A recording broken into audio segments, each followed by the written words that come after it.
Greetings from Quito, Ecuador, where the House of Bishops of the Episcopal Church is meeting for the next several days.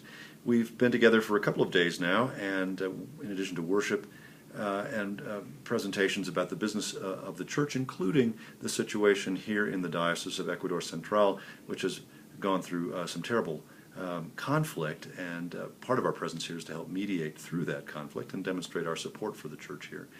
Today we spent time with theologians from around Latin America talking about liberation theology, the biblical and theological foundations of liberation theology, that strand of theological discourse which sees the kingdom of God as something that is dawning and needs our cooperation to help be built in the here and now, not in the hereafter, coming out of the suffering of peoples across Latin America, in particular, indigenous people, marginalized people.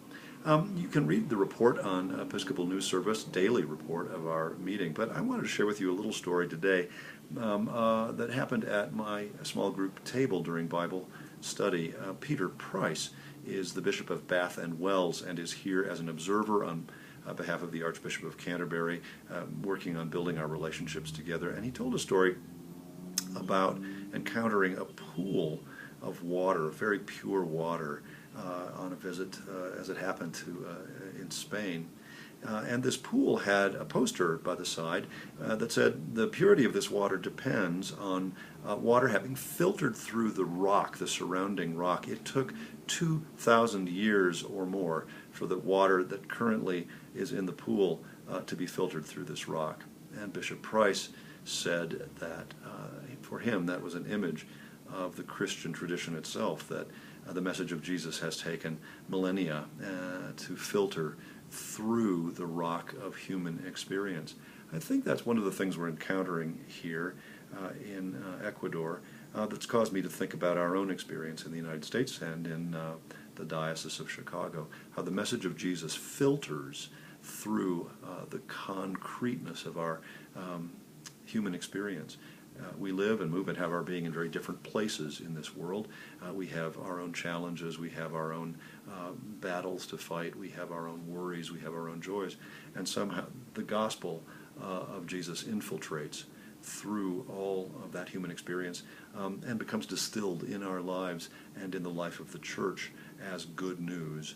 It has to be good news for everyone.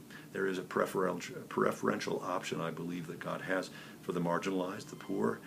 We don't have to come to Ecuador to find them. They're in our lives sometimes. We are those on the margins. And the gospel is for all of us.